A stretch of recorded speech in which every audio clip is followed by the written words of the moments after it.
पौराणिक समय में एक बहुत ही महान ऋषि हुए थे जिनका नाम था महर्षि भृगु।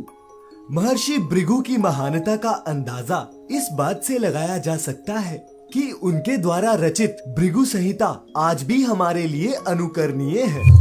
भृगु संहिता द्वारा किसी भी इंसान के 3 जन्मों का फल निकाला जा सकता है। साथ ही ब्रह्मांड को नियंत्रित करने वाले सूर्य, चंद्रमा, मंगल, बुध, बृहस्पति, शुक्र, शनि आदि ग्रहों और नक्षत्रों की इस ग्रंथ के माध्यम से गणना की जाती है। परंतु आज हम महर्षि भृगु के जीवन काल से जुड़ी एक ऐसी घटना का वर्णन करने जा रहे हैं जो महर्षि भृगु और भगवान विष्णु से संबंधित है। पौराणिक कथाओं के अनुसार महर्षि भृगु ने भगवान विष्णु की छाती पर अपने पैरों से प्रहार कर दिया था। लेकिन ऐसा क्या हुआ था जिसके कारण महर्षि को इतना घोर पाप करना पड़ा और महर्षि को इस पाप की क्या सजा मिली? आइए हम आपको बताते हैं। द डिवाइन टेल्स पर आप सभी का स्वागत है एक बार फिर। अगर आप इस वीडियो को पूरा देखते हैं तो उम्मीद करता हूँ कि आप हमारे चैनल को जरूर सब्सक्राइब करेंगे।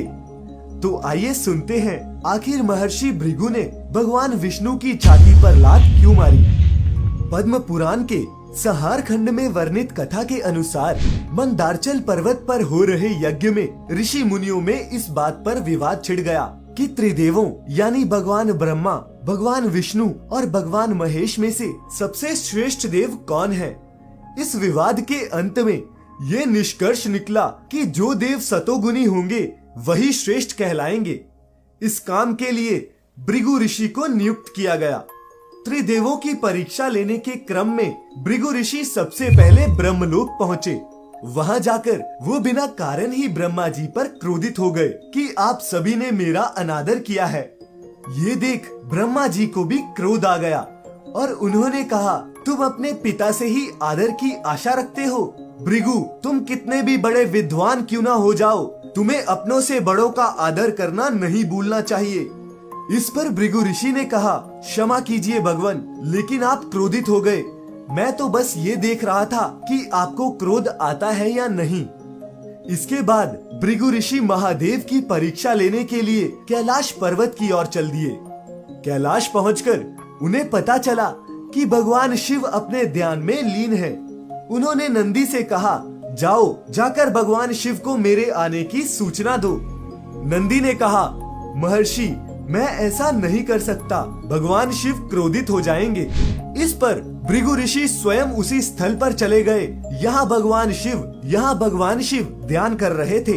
वहाँ पहुंचकर महर्षि भगवान शिव का आवाहन करने लगे और बोले, कैलाश हो या कहीं भी, ऋषि मुनियों के लिए तो आपका द्वार सदैव खुला होता है। महर्षि की आवाज से शिव जी का ध्यान भंग हो गया और वो क्रोधित हो गए।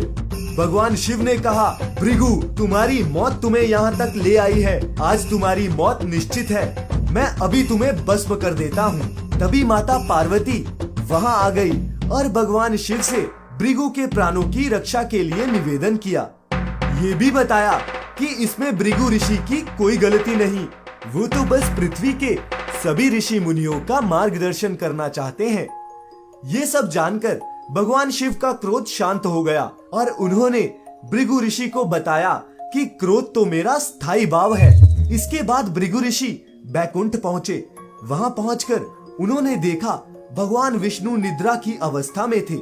भृगु ऋषि को लगा कि उन्हें आता देख भगवान विष्णु जानबूझकर सोने का नाटक कर रहे हैं। उन्होंने अपने पैर से भगवान विष्णु जी की छाती पर आघात किया।